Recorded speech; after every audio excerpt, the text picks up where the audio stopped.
particles, fingerprints, footprints, anything. Be very careful not to contaminate any of the evidence at the crime scene. And why should I not do it? It might trouble the investigation. What do you think will happen in terms of troubling the investigation? It would cross-contaminate the crime scene, so it would make it difficult to find who actually shot the person. Right here are footprints. Right. True impression, right? True impression. Right. But another reason why I think this was not a suicide is because our victim there is not wearing shoes. There is a slipper right here. I don't really think this slipper says anything. But if we get this to a forensic lab, it might have traces of DNA. And if you're going to pick this up, you need to wear gloves. This seems to be the victim's handwriting. All right. Thanks for staying tuned in to Sunrise. So you've just glimpsed, but now you're going to meet Malaika Miller, a 9-year-old dynamo from Dehaney Park Primary who recently wowed the crowd at the 2025 JCF Transformation Expo with her crime scene solving skills. Now, this young lady is a scholar, a gymnast, a dancer, a chess player, and a Spanish learner, all while being at the top of her class.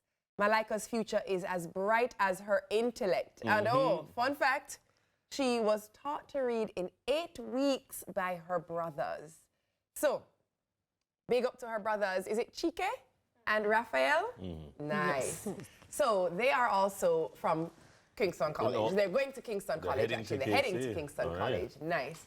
So, welcome Malaika to Sunrise. Malaika, it's so great Malaika. to have you. How are you?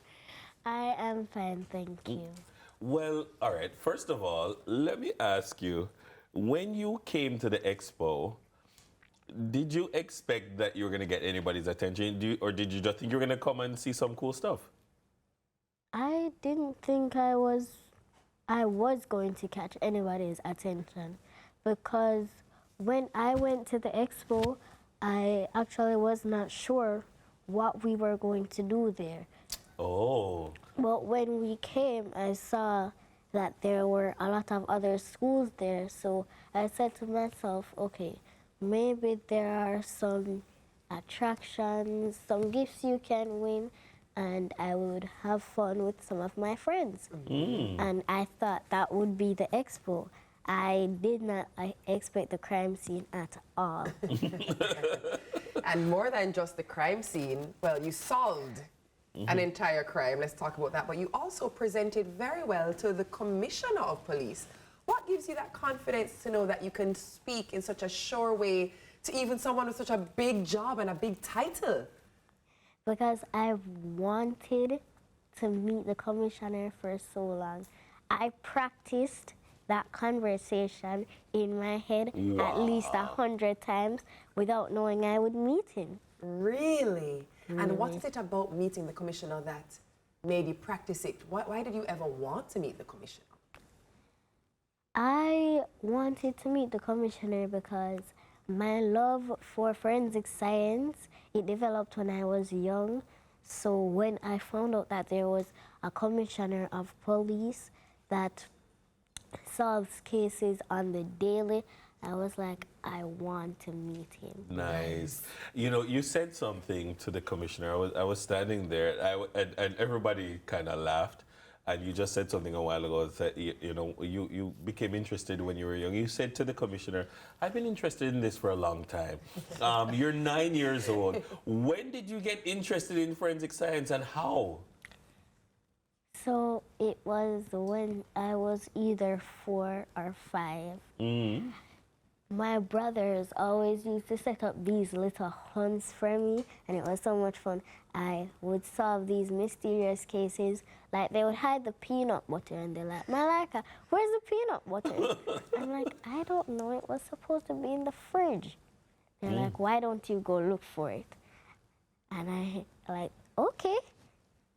And then I was scavenger for it. It was kind of like Easter. Yes, like a treasure hunt. Easter egg hunt, yeah. Nice.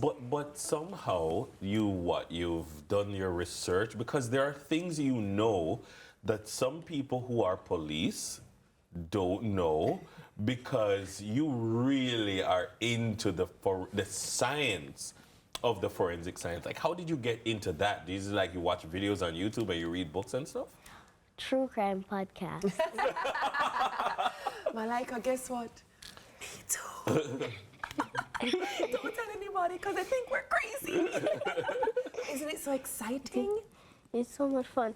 And every time I watch them or listen to them, I'm like, I will, before the podcast starts, I'm 5 minutes into it, I'm like, okay, with the information I've gotten, I'm going to guess what's going to happen later. Yeah. And then I do it, and most of the time I'm correct. I was just going to ask, how many times are you spot on?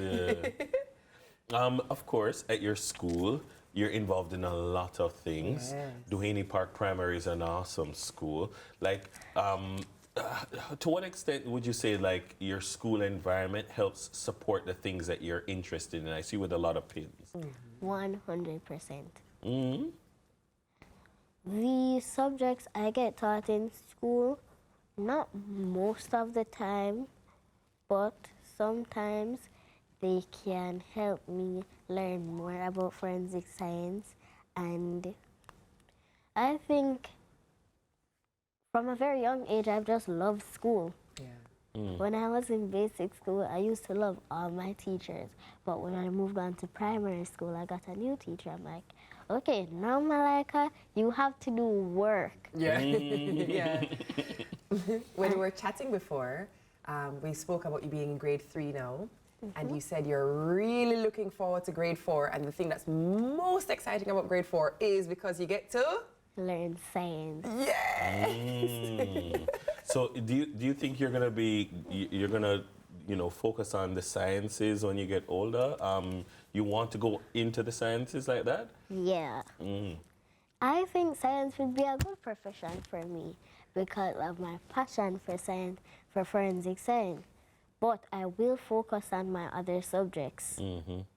I'm sure you will. And when you do your PEP and you pass for when you pass for your high school, you're gonna just do awesome. I'm so confident in that. But, like, of course, your mommy and your daddy are here, your teachers and stuff like that. I mean, what would you say to them in terms of their support for you and for your passions and the things that you love doing? I would thank my parents and my family members for their moral and emotional support. And I would thank my teachers for what they've taught me and the knowledge that they've given me, because it's helped me a lot to grow up. You know what, Malaika? I don't want to put any pressure on you, but I think you're exemplary. I think you are fantastic.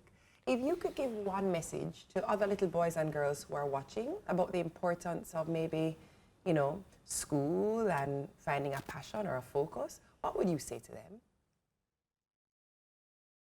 Believe in yourself, because no dream is too big to achieve. That is a great message. I saw you recently at the education ministry. You met the education minister. I feel like the Prime Minister soon call you for a meeting. What's it been like to get all of this attention? Because for you, this is just your ordinary life. These are just things that you're ordinarily interested in. And all of a sudden, you're meeting minister and police commissioner and you're on TV. What's that been like? Actually, I had a conversation about this to my brother just last night. I was eating dinner, and Chika was like, Malaika, how does it feel to be this famous? Okay, so define famous. And he couldn't answer me. So in other words, you looked at Chika and said, Chika, please, no autographs. Is that what you Please. Please, I'm at home now. This is my personal time. But we must say, like, you have an awesome personality. Yes. Thank you. So it's not just to be bright, but to be a good person. And I think that you have that on your side. I've always always thought of myself to be humble, but I think my brothers, my siblings mostly, I'm not sure if it was when I was young or it's recently, but you know, I got so excited at Chika's graduation, I cried a little bit. Oh. And when Chika saw me, he was like, Malaika, why are you crying? I'm just so happy right now. And he said, you sure aliens didn't come and steal my sister? I'm like, I'm sure. I'm sure. You know what I love about this story? And I love... When she says, when I was young? Yes. Because that's my favorite. But what I really love is the way her parents have fostered a healthy relationship as siblings. Yeah. You know, of course, there will always be sibling rivalry, but it's so important for you to raise your kids in a way that they lift each other up. They carry each other. They have a beautiful relationship, and you know, them look out for them sister. Yeah. You know, and I think that, I mean, your success is your success, but big up to your brother them, because them go on, you know. My brothers, I think they framed a lot of my life because I get most of my, not most, but the support my siblings give me, it helps me thrive in my everyday life. I love that. Brilliant. Big up the brothers for being good big brothers, yeah? Brilliant. And Chika, so when I first started primary school, I had 2 brothers in the school. Chika was in grade 4 and then one was in grade 6. So when I moved on to grade 2, that one had already graduated, but Chika was in grade 5. And Chika mentored me through grade 2, and he mentored me through grade 3. And I'm so sad to see him go, but I'm so happy for him. Because I think Casey fits his personality perfectly. And he's arrogant? Sorry. Which school do you think fits your personality? I have had so much time to think about it. You have more time and to I think about still cannot choose. Okay, well, we're looking forward. We're going to get the update when the time comes. Take your time. How about that? But I'll just say that there's one school that promotes life more abundant, and it's the St. Andrew High School. I would just say, practice saying this, ad astra per aspera. Did Immaculate pay you? They used to. Malaika, we're gonna talk. I can see you in your Dubonnet and grey. Our guest has been Malaika Miller. She's a student of Duhaney Park Primary School. She's a future forensic scientist. And so you know we're keeping our producer Lulu fed throughout the show. So if you know Natasha, she loves a good cold stove. And so we have more food being prepared on the outside of the building for her, courtesy of Dancehall Jerk. We love you, Nat, so don't move a muscle. It's a holiday. A holiday. Yeah. Sunrise, we'll be right back. Stay with us. I love college, but I'm going to the beach. Money in my pocket, so I know I have to reach. Call a couple